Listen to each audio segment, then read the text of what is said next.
দুঃশীলৌ দুর্ভগ বৃদ্ধ জ্বর রোগ্য ধনী উপিব পতি স্ত্রীভির ন হাতব্যে লোকে সুভির পাতকি। পরমহংস পরিব্রাজকাচার্য কুল মুকুটমণি ছিল সুখদেব গোস্বামী চরণ। প্রাকবিষ্ট গঙ্গা তটে দেবর্ষি মহর্ষি রাজর্ষি বৃন্দ পরিবেষ্টিত ছিল পরীক্ষিত মহারাজের সভায়, যেরূপেতে শ্রীমদ্ ভাগবত কথা কীর্তন করিয়াছিলেন। রূপপাদ রাধা বিনোদ গোস্বামী মহোদয় তাহার শ্রী ভাগবতামৃত বর্ষিণী টিকাতে তাহারই যা আস্বাদনী দিয়াছেন, প্রসঙ্গত অধুনা তাহাই আলোচিত হইতেছে। ব্রজেন্দ্র নন্দন শ্রীকৃষ্ণ ব্রজসুন্দরীগণের উদ্দেশ্যে বলছেন, ইহলোক ও পরলোকের মঙ্গলাকাঙ্ক্ষী রমণীগণের পক্ষে দুঃশীল দুর্ভগ বৃদ্ধ জড় অতিরোগী কিংবা অতি দরিদ্র প্রভৃতি যেরূপই হোক না কেন, মহাপাতিত্বজনক পাপ না থাকলে কাহারও প্রতিসেবা পরিত্যাগ করা কখনোই কর্তব্য নহে। এ সম্বন্ধে আমরা আজ দুদিন যাবৎ আস্বাদনী করিতেছি। ধর্ম পালন করা একান্ত প্রয়োজন। উদ্দেশ্য চিত্তশুদ্ধি, অর্থাৎ বহির্মুখ জীব বা শ্রীকৃষ্ণের ভজনরত জীব, যারা ভজনে প্রবৃত্ত হয়েছে কিন্তু কৃষ্ণ সেবায় যাহাদের পরিপূর্ণ আসক্তি জন্মায় নাই, জড়জাগতিক বিষয় ভোগে তাহাদের আসক্তি আছে, বিষয় ভোগেও আসক্তি আছে, শ্রীকৃষ্ণ ভজনেও আসক্তি আছে। আসক্তি আছে মানে এটা পরিপূর্ণ আসক্তি নয়। কাজেই তাদের জন্যে ধর্মানুষ্ঠান করা এবং অধর্ম থেকে বিরত হওয়া নিতান্ত প্রয়োজন। তার কারণ শ্রীকৃষ্ণ সেবায় পরিপূর্ণ আসক্তি আসবার জন্যে তাহার অনর্থ নিবৃত্তি একান্ত প্রয়োজন, অর্থাৎ চিত্তশুদ্ধির একান্ত প্রয়োজন। ভক্তি অঙ্গ যাজন করতে করতে তবেই চিত্তশুদ্ধি হবে, অন্য কোনো উপায় নয়। তা সেই ভক্তি অঙ্গ যাজন করতে করতে ভক্তি অঙ্গ যাজনের সঙ্গে সঙ্গে, অর্থাৎ শ্রবণ কীর্তন আদি ভক্তি অঙ্গ যাজন করিতেছি, সেই সঙ্গে সঙ্গে ধর্ম অনুষ্ঠান এবং অধর্ম থেকে নিবৃত্তি এটাকেও রাখতে হবে, অর্থাৎ লোকধর্ম বেদধর্ম ইত্যাদিও রাখতে হবে। কিন্তু যখন চিত্তশুদ্ধ হয়ে যাবে, অর্থাৎ শ্রীকৃষ্ণ সেবায় পরিপূর্ণ আসক্তি আসবে, বা কৃষ্ণ সেবায় যে সর্বার্থ সিদ্ধি হয়, অন্য কোনো কর্মের কোনো অপেক্ষা নাই, তার আর অন্য কোনো কর্তব্য থাকে না। যত যত কর্তব্য করণে ধর্ম, অকরণে প্রত্যাবায়, অর্থাৎ অধর্ম।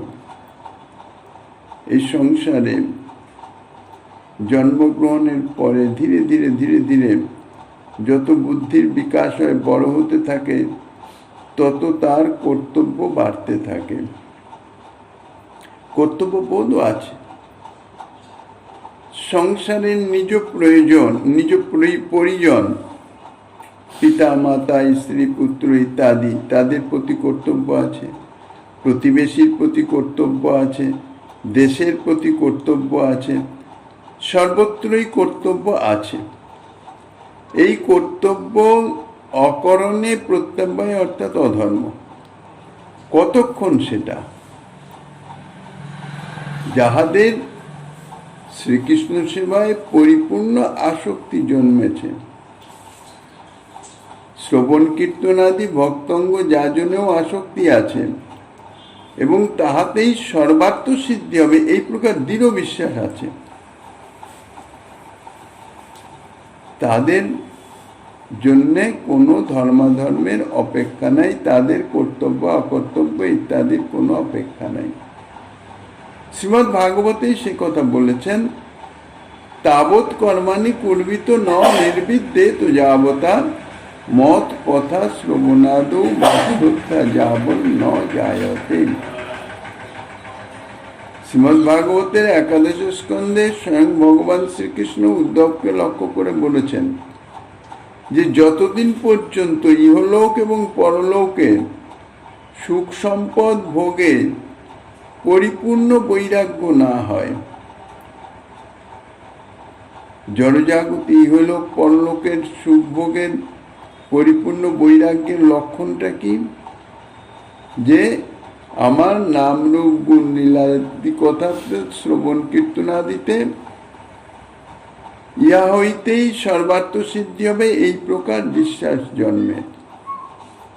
এই প্রকার দৃঢ় বিশ্বাস যতদিন না হয়, অর্থাৎ যতদিন বিষয় ভোগে আসক্তি থাকে এবং ভগবত লীলা কথা ইত্যাদি নাম রূপ গুণ লীলা কথা শ্রবণ কীর্তন ইত্যাদিতে, অর্থাৎ ভক্তি অঙ্গ যাজনে কৃষ্ণ ভজনে যে সর্বার্থ সিদ্ধি হয়, তাহার দৃঢ় বিশ্বাস না হয়, ততদিন পর্যন্ত তাহাকে কর্ম করতেই হবে। অর্থাৎ যথাশাস্ত্র স্ব স্ব অধিকার অনুরূপ কর্মানুষ্ঠান করতেই হবে। এতে স্পষ্টই বুঝতে পারা যায় যাদের ঐহিক কিংবা পারলৌকিক ভোগে বৈরাগ্য হয় নাই। দেহে ইন্দ্রিয়ের সুখভোগ ইত্যাদির কামনা তাহার আছে, সুখ প্রাপ্ত হতে চাই, এটা তীব্রতা না থাকলেও কোন রকম অসুখকর অবস্থা যদি অসহনীয় মনে হয়, কষ্ট মনে হয়, তাহলে বুঝতে হবে তার অন্তরে সুখ বাসনা আছে। অর্থাৎ দেহেন্দ্রিয় আদির কোনো অস্বাচ্ছন্দ্য, তাহাতে যদি কষ্ট অনুভব হয়, তাহলে বুঝতে হবে তার দেহাবেশ অর্থাৎ দেহেন্দ্রিয়াদির সুখভোগের বাসনা বিদ্যমান আছে। প্রবলভাবে না থাকুক, অল্পত্ব হলেও আছে।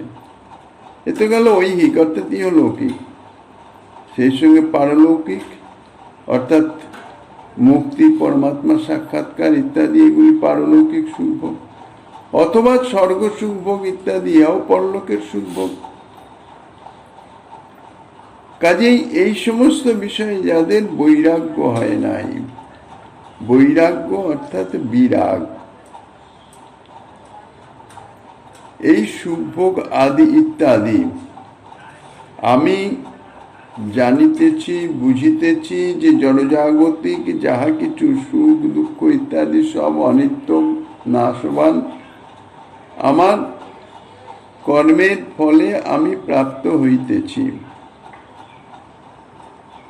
কাজেই আমি এই সমস্ত সুখভোগ ত্যাগ করব, ত্যাগ করে বৈরাগ্য অর্থাৎ ত্যাগী হয়ে ভজন করব।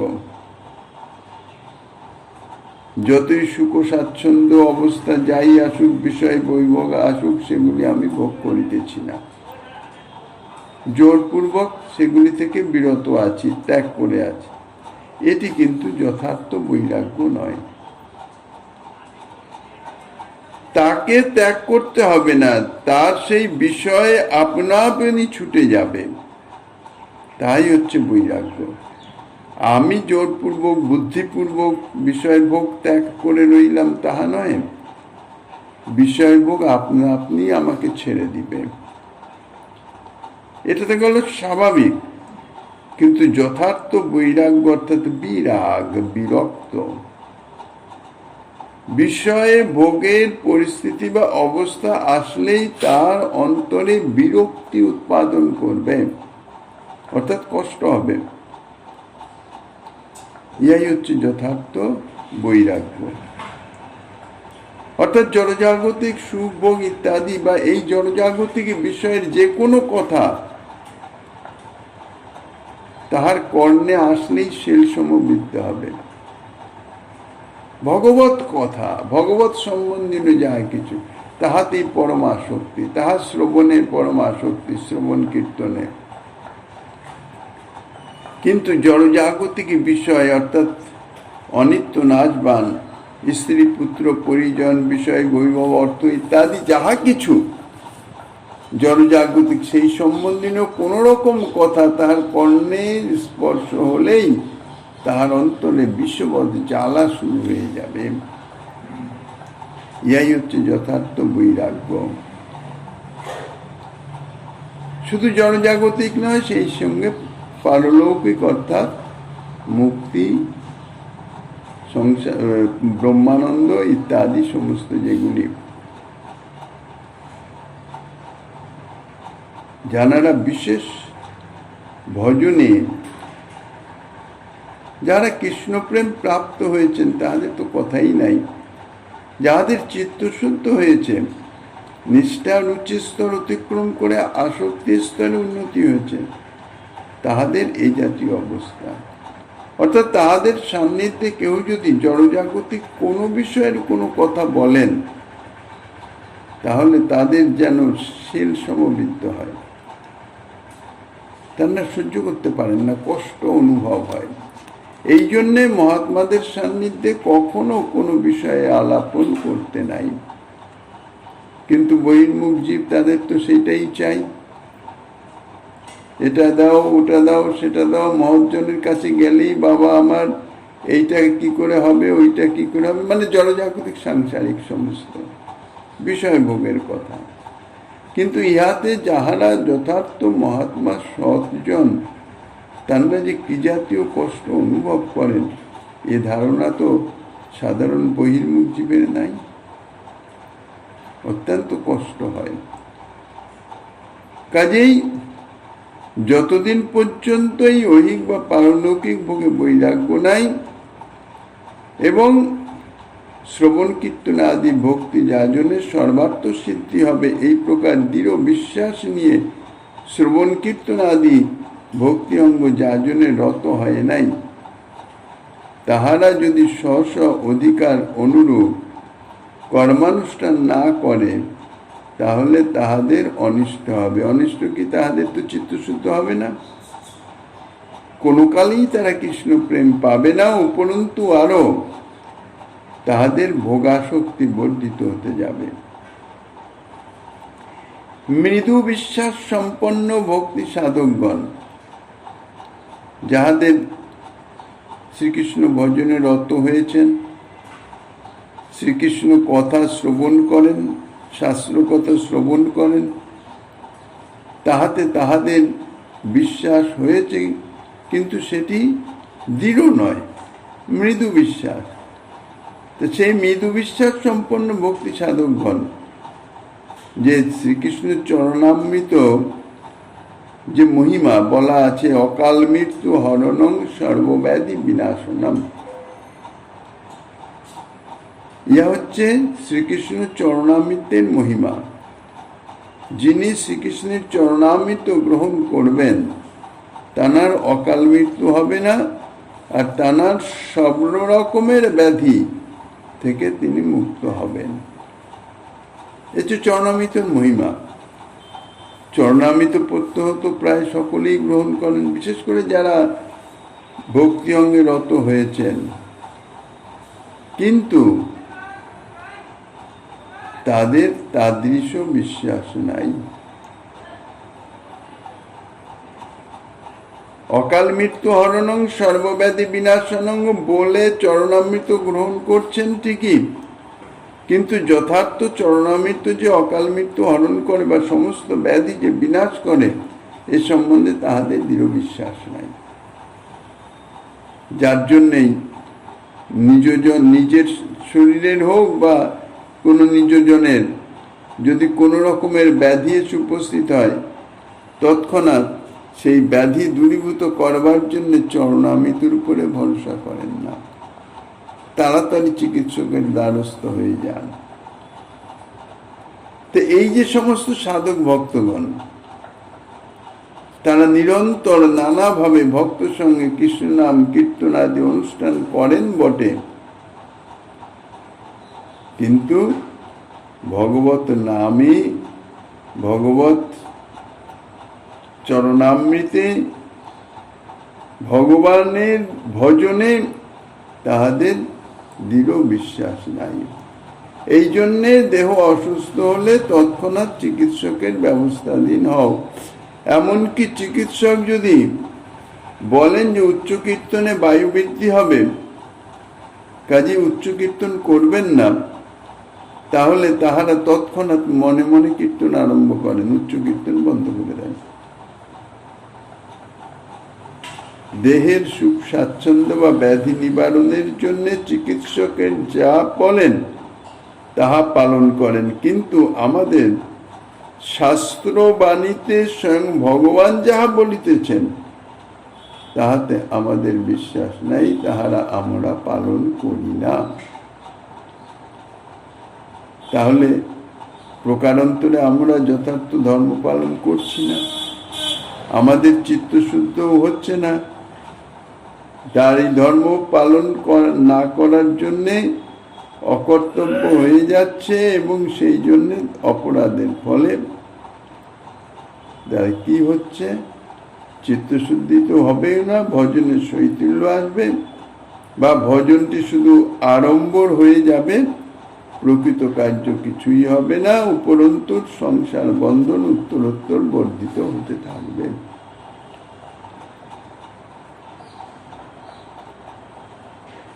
অতএব দেখা যাচ্ছে যে এই সমস্ত ভক্তগণ, অর্থাৎ মৃদু শ্রদ্ধা সম্পন্ন, যাদের শ্রীকৃষ্ণ দৃঢ় বিশ্বাস হয় নাই, শ্রীকৃষ্ণ ভজনে দৃঢ় বিশ্বাস হয় নাই, তো এই সমস্ত ভক্তগণ চরণামৃত পান, নাম সংকীর্তন, ভগবত কথা শ্রবণ ইত্যাদি ভক্তি যাজন করেন বটে, কিন্তু তাহাতে তাহাদের দৃঢ় বিশ্বাস হয় নাই।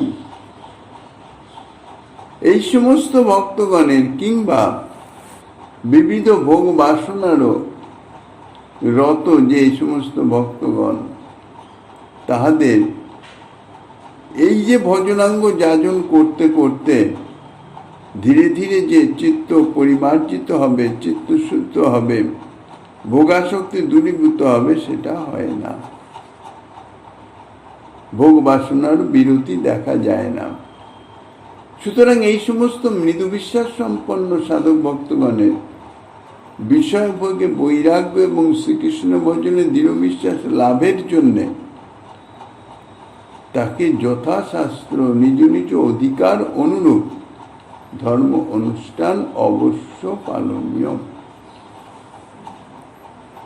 যথাযথ ধর্ম অনুষ্ঠান পালন করে এবং সেই সঙ্গে ভক্তি অঙ্গ যাজন করতে থাকলে তাহার ধীরে ধীরে ধীরে ধীরে চিত্তশুদ্ধি হয়ে যাওয়ার সম্ভাবনা আছে। আর চিত্তশুদ্ধ না হলে ভক্তি দেবীর কৃপা পাওয়া যাবে না।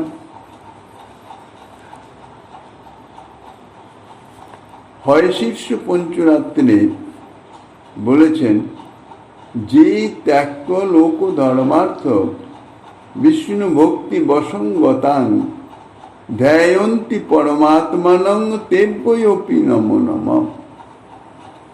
যে সমস্ত ভক্তগণ লোকধর্ম ও বিষয়ভোগ পরিত্যাগ করে নিরন্তর শ্রীগোবিন্দ চরণারবিন্দ ভজনে রত থাকেন, বলছেন তাহাদের চরণে কোটি কোটি নমস্কার। তাহলে এতে জানা যাচ্ছে যে যাদের কৃষ্ণ সেবায় আসক্তি থাকে তাহারা এমনভাবে কৃষ্ণ সেবায় বশীভূত হয়ে যান, অর্থাৎ তাহাদের সর্বশরীরে দেহে ইন্দ্রিয়ে সমস্ত জায়গায় সেই কৃষ্ণ সেবার যে উৎকট লালসা বা আকাঙ্ক্ষা তাহা ব্যক্ত হয়ে যায়। যখন এই অবস্থায় এসে উপস্থিত হয়, শ্রীকৃষ্ণ সেবা করতে করতে, শ্রীকৃষ্ণ সেবার আসক্তি বৃদ্ধি পেতে পেতে যখন এই অবস্থায় এসে পৌঁছে যায়, তখন তারা লোকধর্ম, বেদধর্ম এবং বিষয়ভোগ আদি তার সঙ্গে আর কোনো সম্বন্ধ থাকে না। এই সকল ভক্তগণ তারা নিরন্তর ধ্যায়ন্তি পরমাত্মানং তেব্যয়পি নমো নমঃ, তাদের বারবার প্রণাম করি, এই সমস্ত ভক্তগণ তাহারাই সর্বশ্রেষ্ঠ এবং সকলেই নমস্য। শ্রীকৃষ্ণ প্রেয়সী গোপীবর্গের মধ্যে যারা নিত্য সিদ্ধা, তাহাদের কোনোদিনই ধর্মাধর্মের সম্বন্ধ ছিলও না, বর্তমানেও নাই, ভবিষ্যতেও হবে না। কেননা তারা নিত্য সিদ্ধা, অনাদিকাল থেকেই তাহারা এইভাবে শ্রীকৃষ্ণের প্রেম সেবায় রত আছেন। এখন দণ্ডকারণ্যবাসী ঋষিগণ প্রভৃতি যে সমস্ত সাধন সিদ্ধা শ্রীকৃষ্ণের প্রেয়সী আছেন, তাহারা সাধক দেহেই ধর্মাধর্মের সম্বন্ধযুক্ত হয়ে প্রেম লাভ করেছেন। কেননা এই সাধক দেহে সাধনা করতে করতে ধীরে ধীরে চিত্তশুদ্ধ হয়ে নিষ্ঠা, রুচি, আসক্তি, ভাবস্তর অতিক্রম করে তাহারা প্রেম প্রাপ্ত হন। অর্থাৎ প্রেম প্রাপ্তির নিমিত্ত এই সাধক দেহের অপেক্ষা আছেন।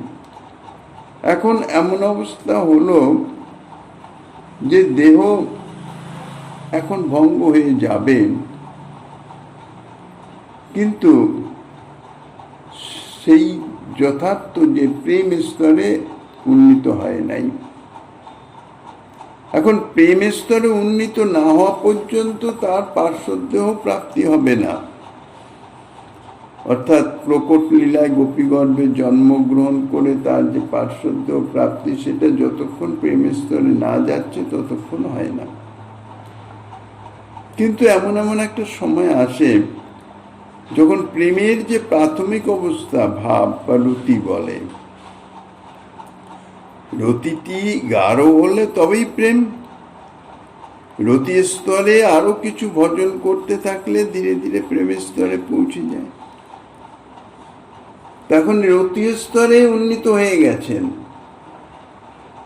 এখন ব্রহ্মাণ্ডের হয়তো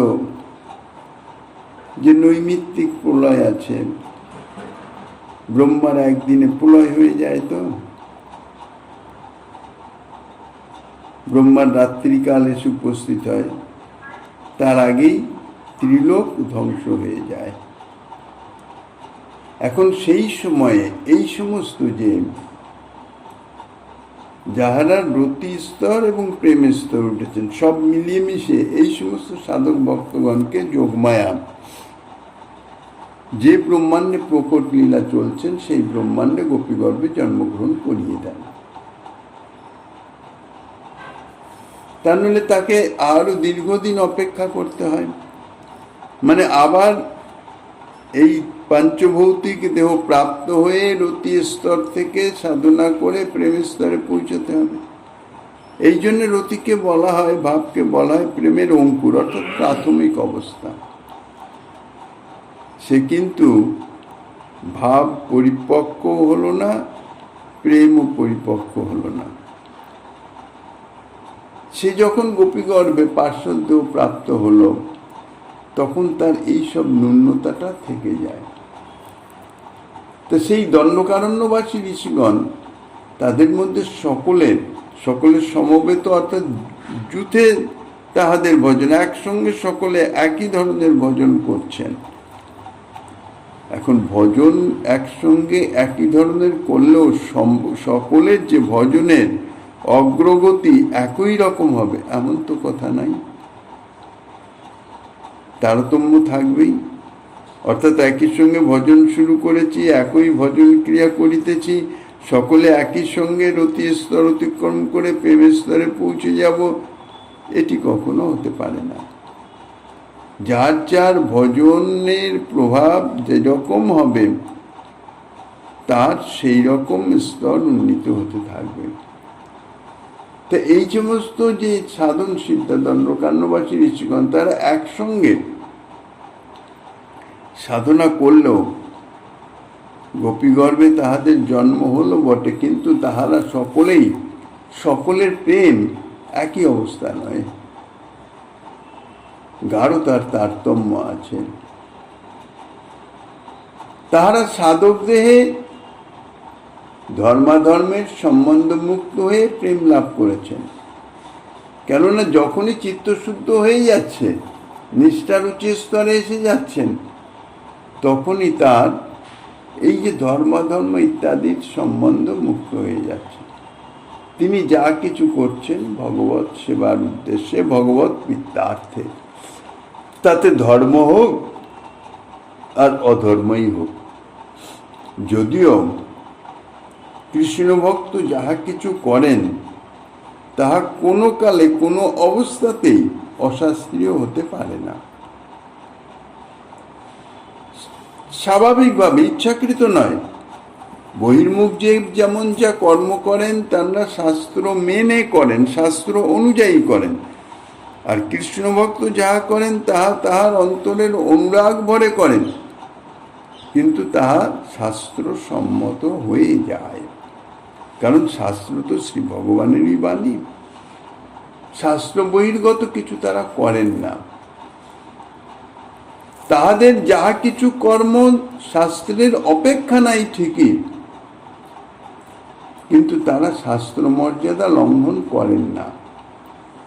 তাদের ভাব অনুযায়ী তারা চলেন। সেই ভাবকে যদি কেউ অনুধাবন না করতে পারে, শাস্ত্রে বহুবিধ কথা বিদ্যমান আছে, তাদৃশ অধিকারীর সম্বন্ধে শাস্ত্রে যে কথা আছে সেইটি সেই অনুযায়ী তার আপনা আচরণ হয়ে যায়। কাজে শাস্ত্রে বহু রকম কথা আছে, প্রকার ভেদ আছে, স্তর ভেদ আছে। প্রাইমারি পাঠশালার ছাত্র আর তার উচ্চ বিদ্যালয়ের ছাত্র সকলের পাঠ তো একরকম নয়, ঠিক সেই রকম। কাজেই তাহারা সাধকদেহী ধর্মাধর্মের সম্বন্ধ মুক্ত হয়ে প্রেম লাভ করেছেন এবং তারপর সাক্ষাৎ প্রেম সেবার উপযোগী গোপীদেহ লাভ করেছেন, ব্রজে জন্মগ্রহণ করেছেন। কিন্তু তাহাদের যে প্রেম সকলের সমানভাবে পরিপক্ক নয়। প্রতিসেবন, সতীপদবীর অনুসরণ, পুত্রভিত্যাদি পালন প্রভৃতি যে সমস্ত ধর্মোপদেশ শ্রীকৃষ্ণ বচনে জানা যাচ্ছে, তাহার কিছুই গোপীগণের অনুষ্ঠেয় নয়। না নিত্য সিদ্ধা গোপী, না সাধন সিদ্ধা গোপী, কিংবা তাহার সহিত গোপীগণের কোনো সম্বন্ধই নাই। অর্থাৎ সেই কার্যের সঙ্গে, অর্থাৎ প্রতিসেবন, পুত্রভিত্যাদির পালন ইত্যাদি কর্মের সঙ্গে তাহাদের কোনো সম্বন্ধ নাই। শ্রীকৃষ্ণ যেমন প্রপঞ্চাতীত হয়েও প্রপঞ্চের অনুকরণে লীলা করেন, সেইরূপ তাহার পার্শ্ববর্গেরও তাহারাও প্রপঞ্চাতীত হয়েও নানাবিধ প্রাপঞ্চিক ব্যবহারের অনুকরণে শ্রীকৃষ্ণ সেবা করে থাকেন। স্বজন প্রেম বিবর্ধন চতুর শ্রী ভগবান, তাঁর এই যে লীলা, ইহাও স্বজন প্রেম বিবর্ধনের এক ভঙ্গি বিশেষ।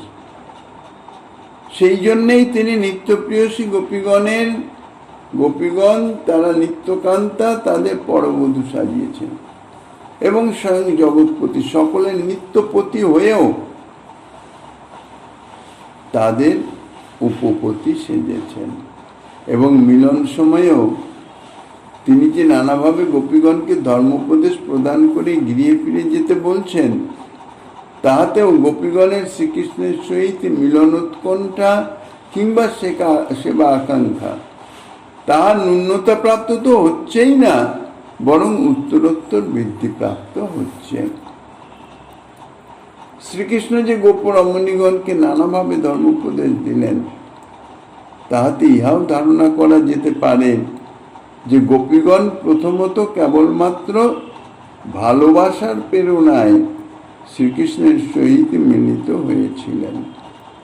কিন্তু সময়ান্তরে যদি কাহারও মুখে ধর্মকথা শ্রবণ করে তাহাদের পরপুরুষের সহিত মিলন সর্বতোভাবে ধর্ম বিগড়িত বলে ধারণা হয়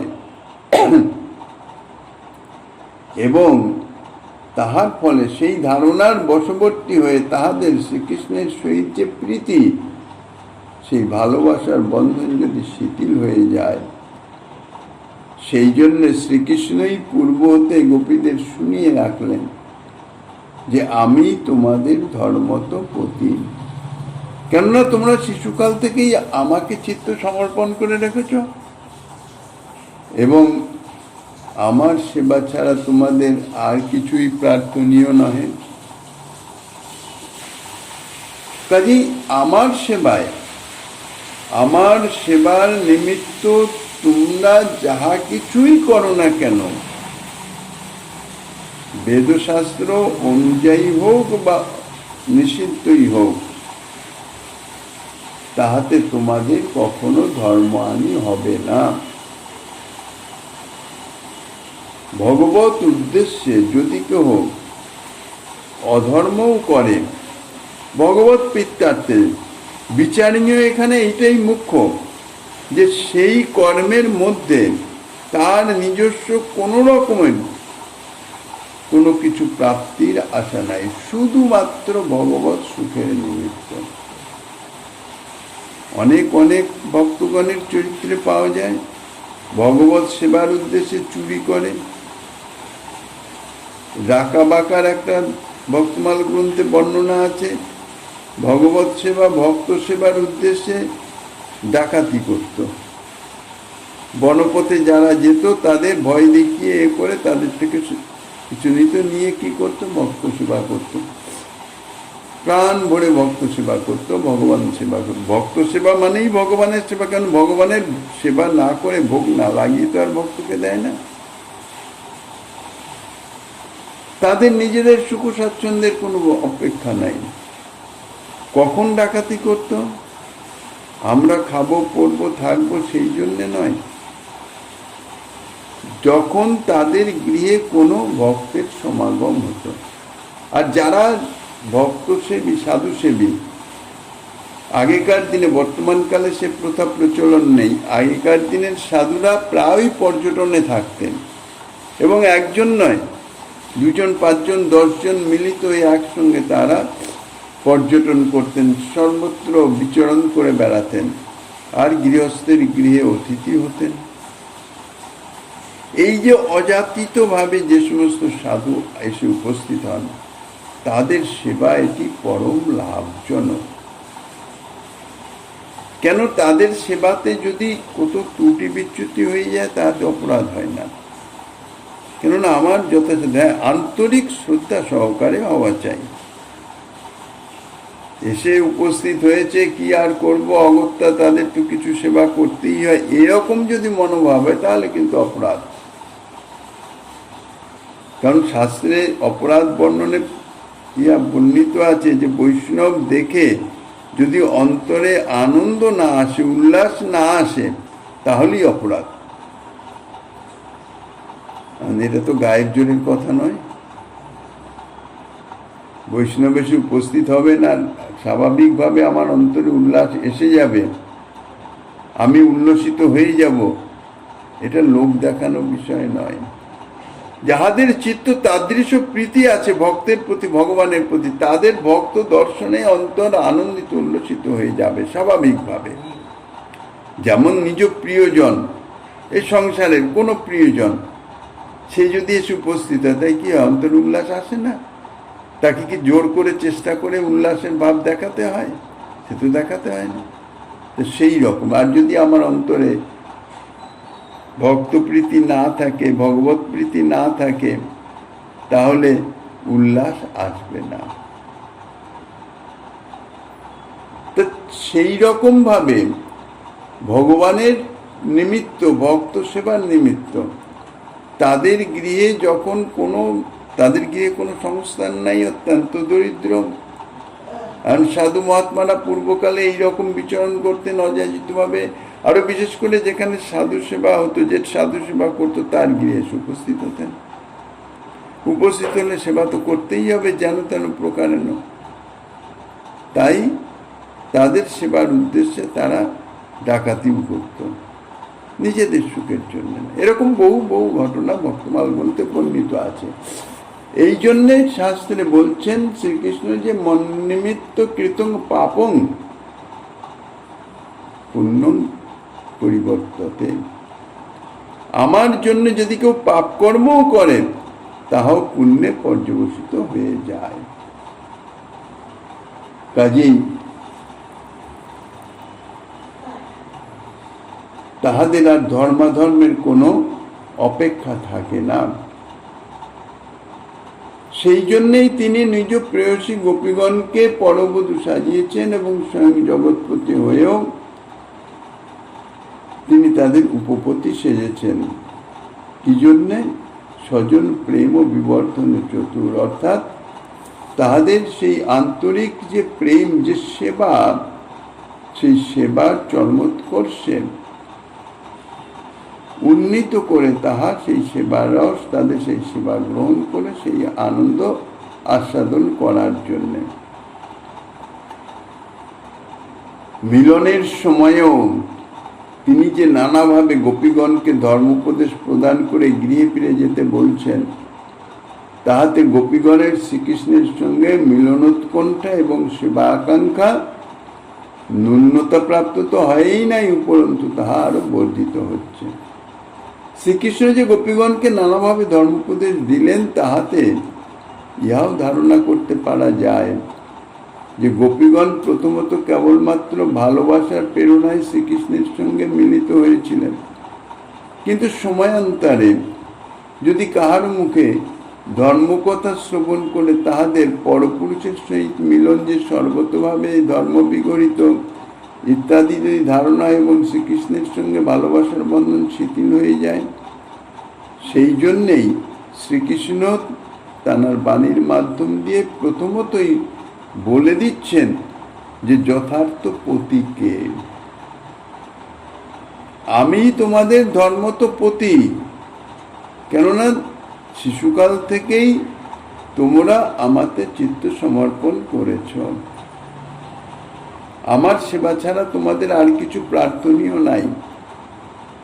কাজেই আমার সেবাতে তোমাদের কোনো রকম ধর্মহানি হবে না। সাধক ভক্তগণেও শ্রী ভগবানের এই উপদেশ বাক্য থেকে জানা উচিত, বোঝা উচিত, যদি কেউ সর্বধর্ম উপেক্ষা করে শ্রী ভগবানের চরণ ভজনে প্রবৃত্ত হয়, তাহলে কিন্তু তার কোনো রকমের ধর্মহানি হয় না। কেননা শ্রী ভগবদ ভজনই হচ্ছে জীবের সর্বশ্রেষ্ঠ ধর্ম। সবই পুংসাং পরধর্ম যত ভক্তির অধঃসজে অহৈতুক্য ব্যবহিতা যয়াত্মা সংপ্রসিদ্ধতি। শ্রীমদ্ ভাগবতে বলছেন, যে কর্মের অনুষ্ঠান করলে শ্রী ভগবানে অহেতুকই ভক্তি লাভ হয়, কিছু প্রাপ্তির জন্য ভক্তি নয়। অর্থাৎ সেই ভক্তির কোনো হেতু নাই, কারণ নাই, তাই হচ্ছে জীবের পরম ধর্ম। একমাত্র শ্রবণ কীর্তনাদি শুদ্ধ ভক্তি অঙ্গ যাজন ব্যতীত অন্য যত কিছু আছে সাধন, অর্থাৎ জপ, যোগ, ধ্যান, জ্ঞান, তপস্যা, এর কোনো কর্মেই কিন্তু শ্রী ভগবানের ভক্তি লাভ হয় না। এই জন্যই জপ, তপ, ধ্যান, জ্ঞান, তপস্যা ইত্যাদি যাহা কিছু আছে তাহা জীবের পরম ধর্ম নয়। পরম ধর্ম হচ্ছে শ্রবণ কীর্তন আদি ভক্তি অঙ্গ যাজন। কেননা এই ভক্তি অঙ্গ যাজনেই শ্রীকৃষ্ণে ভক্তি লাভ হয়। আর এইভাবে সাধন করতে করতে যখন ভক্তি লাভ হয়, চিত্ত শুদ্ধ হলো, ভক্তি দেবী তার হৃদয়ে অধিষ্ঠিত হয়ে গেলেন, ভক্তি পরিপক্ক হলো, তখন এই সাধন ভক্তি তখন প্রেম ভক্তিতে রূপান্তরিত হয়ে যায়, প্রেম প্রাপ্ত হয়ে যায়। প্রেম প্রাপ্ত হওয়া মানে প্রেম ভক্তি। তাই সাধন ভক্তি হচ্ছে প্রেম ভক্তি লাভের উপায়, দ্বিতীয় কোনো পন্থা নাই। কাজেই যদি কেউ সর্ববিধ ধর্মাধর্ম পরিত্যাগ করে সাধন ভক্তির যাজন প্রসঙ্গেই জীবন যাপন করেন, তাহলে তার কোনো প্রকারেই ধর্মহানি হয় না, প্রভূত তাহাতে তাহার পরম ধর্ম লাভ হয়। শ্রী ভগবদ কৃপা লাভে যে সর্বার্থ সিদ্ধি হয় তাহার দৃঢ় বিশ্বাস থাকা যায়। এই জন্যে এ বিষয়ে শ্রী ভগবান গীতাতে উচ্চৈঃস্বরে ঘোষণায় জানিয়ে দিয়েছেন, সর্বধর্মান পরিত্যাজ্য মামেকং শরণং ব্রজ। সমস্ত ধর্ম পরিত্যাগ করে একমাত্র আমার শরণ গ্রহণ করো। এরকম ভাবে একবার পরিষ্কার তাঁর চরণ আশ্রয় গ্রহণ করার কথা প্রায়ই শোনা যায় না। সেই সঙ্গে তিনি এও বলে দিয়েছেন, ভরসা দিয়েছেন, অহং তাং সর্ব পাপে ব্রহ্মস্বইস্বামী মা সূচ। যদি সর্বধর্ম ত্যাগের জন্য তোমাদের মনে কোনো ভাবনা হয় তোমাদের পাপ হবে, তাহলে চিন্তা করো না, তোমাদের সমস্ত পাপ থেকে আমি মুক্ত করে দেব। হে অর্জুন, তুমি সর্বধর্ম পরিত্যাগ করে আমার ওই শরণাগত হও এবং আমার ওই আজ্ঞা পালন করো, আমার পরিচর্যায় রত হও, আমি তোমাকে সর্বপাপ থেকে মুক্ত করব। তুমি সর্বধর্ম ত্যাগের পাপাশঙ্কা করিও না। যদিও ইহা শুদ্ধাভক্তির লক্ষণ নয়। কেন শুদ্ধাভক্তির লক্ষণ নয়? তার কারণ হচ্ছে এখানে ওই যে পাপের ভয় আছে। শুদ্ধ অর্থাৎ প্রেম যখন প্রাপ্ত হবে, সেই প্রেমে কোনো কিছুরই ভয় নাই। পাপ হবে না পুণ্য হবে, স্বর্গ সুখ পাবো না নরক যন্ত্রণা পাবো, কোনো কিছুরই অপেক্ষা নাই। শ্রীকৃষ্ণ সেবাই একমাত্র উদ্দেশ্য। অন্য কোন ব্রজসুন্দরীগণের যে অবস্থা, গোপীগণ পরবর্তী হলেও তাহারা যে তাহাদের শ্রেষ্ঠ ধর্ম প্রতিসেবন পরিত্যাগ করে, অর্থাৎ জাগতিকভাবে পরপুরুষ ব্রজরাজ নন্দনের সেবায় রত হয়েছেন, তাহাতে তাহাদের কোনো প্রকার ধর্মহানি হয় নাই। কেউ যদি সর্বধর্ম পরিত্যাগ করে শ্রী ভগবানের সেবায় প্রবৃত্ত হয়, তাহলে তাহার ধর্মত্যাগজনিত পাপে লিপ্ত হতে হয় না। সাধক ভক্তগণ যদি সাধন ভক্তি যাজনের বিরোধী বলে ধর্মাধর্মের সম্বন্ধ পরিত্যাগ করেন, তাহলে তাহাদেরও সেই জন্যে পাপে লিপ্ত হতে হয় না। কেননা সাধন ভক্তি যাজনের বিরোধী, তাহার ভজনের বিরোধী যাহা, যে ধর্ম সে ধর্মও ত্যাগ, বা যে অধর্ম সে অধর্মও ত্যাগ। গোপ রমণীগণ সাক্ষাৎ কৃষ্ণ সেবার জন্য যদি ধর্মাধর্মের সম্বন্ধ না রাখেন, তাহলে তাহাতে তো তাদের কোন প্রকার ধর্মহানি হবে না, এ তো বলাই বাহুল্য। কেননা ভজন করার সময়ই যদি ধর্মাধর্মের সম্বন্ধ দূরীভূত হয়ে যায়, তাইলে যারা সাক্ষাৎ শ্রীকৃষ্ণ সেবার জন্য এসছেন তাদের আবার ধর্মহানির প্রশ্ন কোথায়? যদি গোপ রমণীগণের দৃষ্টান্তে জগতের কোনো রমণী ধর্মাধর্ম পরিত্যাগ করে যদি কোনো পরপুরুষে আসক্ত হন, তাহলে কিন্তু তার অনন্ত নরকভোগ অবশ্যম্ভাবী। কেননা ব্রজরমণীগণ তাহারা জগৎপতি শ্রীকৃষ্ণ সেবায়, এখানে শ্রীকৃষ্ণ সেবাই মুখ্য। পরপুরুষ হোক আর আপন পুরুষ হোক, শ্রীকৃষ্ণ সেবা অর্থাৎ জগৎপতি ভগবান সাক্ষাৎ তাঁর সেবায়, জাগতিক কোন পুরুষের সেবায় নয়। তাই বলে পরম পুরুষ ব্রজরাজ নন্দনে আসক্ত যে গোপীগণের পক্ষে তাহা প্রযোজ্য নয়। এই জগতেরও যদি কোনো রমণী পরম পুরুষ শ্রীকৃষ্ণে আসক্ত হয়ে যান এবং সেই শ্রীকৃষ্ণ সেবার নিমিত্ত তাহার জাগতিক যে সমস্ত কর্তব্য কর্ম ইত্যাদি ধর্ম ইত্যাদি তিনি যদি ত্যাগ করেন, অনেকেরই দেখা যায় এরকম, সমস্ত কিছু ত্যাগ করে, তার ধর্ম সমস্ত ত্যাগ করে, পতি ত্যাগ করে, পুত্র ত্যাগ করে তারা ভজনের উদ্দেশ্যে ব্রজধামে চলে এসেছেন, ভজনে রত হয়ে আছেন। তাহাদের কোনো রকমের প্রত্যাবায় হবে না। আর যদি কেউ গোপীগণের দৃষ্টান্তের অনুকরণ করতে চান, তাহলে তাহারা এই ভক্তি অঙ্গ যাজন করবেন, অর্থাৎ পরম পুরুষে আসক্ত হওয়ার চেষ্টা করবেন। ভ্রমেও কোনো জাগতিক পর পুরুষের সম্বন্ধের গন্ধলেশও যেন তাহাদের হৃদয় স্থান না পায়, তাহলে কিন্তু অনন্ত নরক। এইভাবে শ্রীকৃষ্ণ বচনের ইহাই হচ্ছে বাস্তবার্থ, যে শ্রীকৃষ্ণ সেবা ও সাধন ভক্তির বিবিধ তত্ত্ব তাহা শ্রীকৃষ্ণের মুখে জানা গেল। স্বয়ং ভগবান শ্রীকৃষ্ণ গোপরমণিগণের সহিত রসালাপে প্রবৃত্ত হয়ে এইভাবে গোপরমণিগণের উৎকণ্ঠা বর্ধিত করছেন এবং সাধক ভক্তগণেরও ইহাতে সাধন ও ভক্তি নিষ্ঠার পথ প্রদর্শিত হইতেছে।